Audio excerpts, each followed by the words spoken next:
শ্রীমদ্ভগবত গীতার কাছে আপনার প্রতিটি প্রশ্নের উত্তর আছে, তা আপনার যে কোনো সমস্যাই হোক, যে কোনো ইচ্ছাই হোক। শ্রীমদ্ভগবত গীতা আপনার প্রতিটি প্রশ্নের উত্তর দেয়, আপনার প্রতিটি সমস্যার সমাধান দেয়। তা আপনার মন, অর্থ, শরীর বা সম্পর্কের সমস্যা যাই হোক, আপনার প্রতিটি সমস্যার উত্তর শ্রীমদ্ভগবত গীতায় অবশ্যই পাবেন। আজ আমরা সেই শ্রীমদ্ভগবত গীতার একটি অমূল্য উপদেশ বলবো, যা আপনার জীবন সম্পূর্ণ বদলে দেবে। শুধু আপনাকে এই কথাগুলি ভিডিওর শেষ পর্যন্ত মনোযোগ দিয়ে শুনতে হবে। যে কেউ এই ভিডিওটি শেষ পর্যন্ত শুনবে, সে তার জীবনের সমস্ত সমস্যার সমাধান পাবে। তার যা কিছু প্রয়োজন, সে তা অবশ্যই পাবে।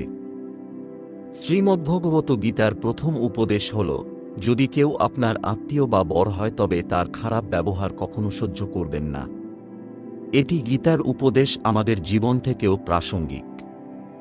আমরা আমাদের মনোবেদনা সহ্য করি এই ভেবে যে এটি আমার নিজস্ব, আমার বর।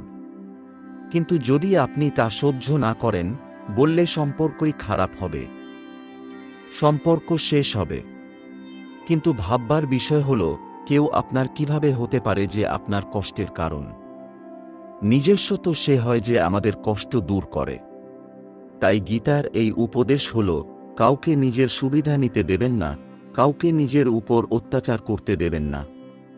কারণ যত বেশি সহ্য করবেন, মানুষ আপনাকে তত বেশি সহ্য করতে বাধ্য করবে।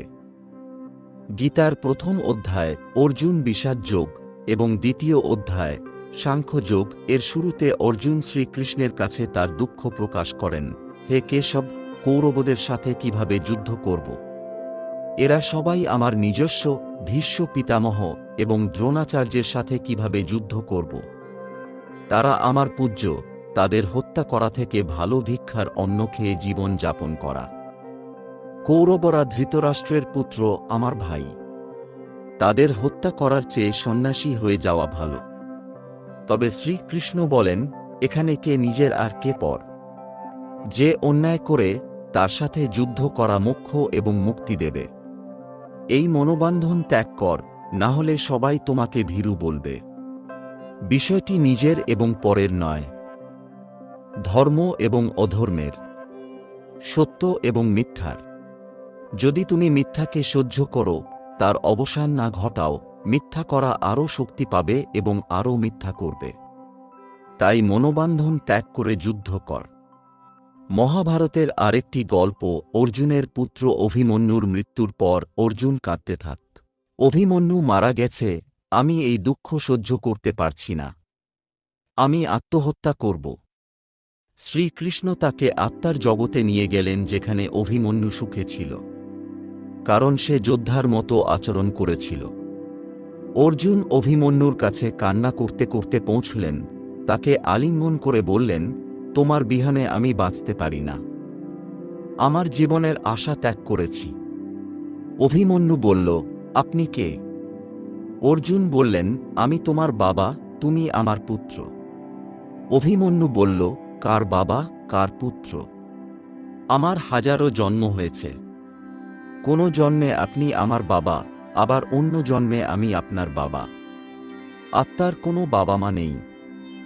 অর্জুন দেখলেন তার পুত্র তাকে চিনছে না। তার সারা মোহ কেটে গেল। তাই গীতার এই উপদেশ ভালোভাবে বোঝ, এখানে কেউ নিজের পর নয়।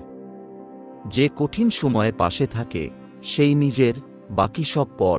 গীতার দ্বিতীয় উপদেশ হল, যা চলে গেছে তার শোক করো না, এবং যা আসবে তার চিন্তা করো না। মহাভারতের যুদ্ধ চলাকালে অর্জুন বলেন, যুদ্ধ হলে কোটি কোটি মানুষ মারা যাবে।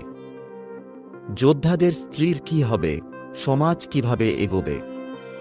শ্রীকৃষ্ণ বলেন, অশোচানন্য শোচস্তং প্রজ্ঞাভাদাংশ ভাষ্যে গতাশুনুগতা সুশ্চ নানশোচন্তি পণ্ডিতা। অর্জুন, তুমি বড় জ্ঞানীর মতো কথা বলছ, কিন্তু সত্যিকারের জ্ঞানী মৃতদের চিন্তা করে না। তোমার হাতে কিছু নেই। জীবন এবং মৃত্যু প্রকৃতির নীতি। সত্যিকারের জ্ঞানী না বিগত কাল নিয়ে শোক করে, না ভবিষ্যতের চিন্তা করে। যা ঘটবে তা হবেই, যা ঘটবে না তা কখনো হবে না। যার বুদ্ধি এটি বোঝে, তাকে কোনো দুঃখ বা চিন্তা কষ্ট দেয় না।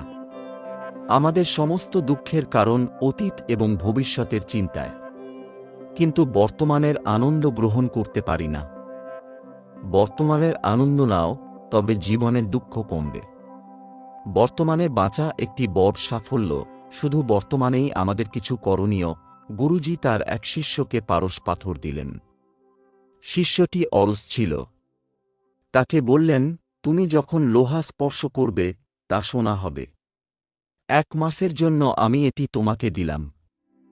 1 মাস পরে আমি তা ফেরত নেব। শিষ্য বাজারে লোহা কিনতে গেল। দাম বেশি দেখে সে কিনল না। অলসতার কারণে মাস শেষ হয়ে গেল।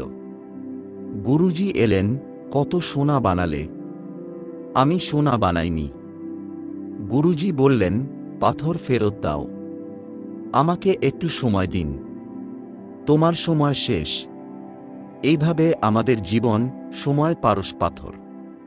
আমরা সময়কে সোনা বানাতে পারি, কিন্তু মনে করি অনেক সময় আছে, একদিন জীবন জিয়ে নেব, কিন্তু সেই দিন আসে না। চিন্তা আর দুঃখে সময় নষ্ট করি। জীবন বাঁচা এবং সুখী হওয়া ভুলে যাই।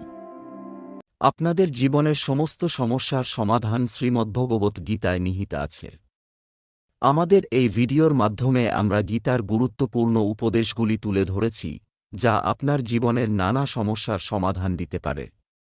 জীবনের যে কোনো সমস্যা, তা মন, অর্থ, শরীর বা সম্পর্কের হোক, শ্রীমদ্ভগবত গীতার উপদেশ গ্রহণ করলে আপনি সমস্যার সমাধান পাবেন। এই ভিডিওটি দেখার জন্য ধন্যবাদ। যদি আমাদের ভিডিওটি ভালো লেগে থাকে এবং উপকার পেয়ে থাকেন, তবে দয়া করে আমাদের চ্যানেলটি সাবস্ক্রাইব করুন, ভিডিওটি লাইক এবং শেয়ার করুন। আপনার মূল্যবান মতামত মন্তব্যে জানান। আমরা চাই আমাদের এই প্রচেষ্টা আপনাদের জীবনে কিছুটা হলেও শান্তি ও সুখ নিয়ে আসুক। শ্রীমদ্ভগবত গীতার উপদেশ মেনে চলুন এবং জীবনের প্রতিটি মুহূর্ত উপভোগ করুন। ধন্যবাদ এবং পুনরায় দেখা হবে পরবর্তী ভিডিওতে। হরে হরে।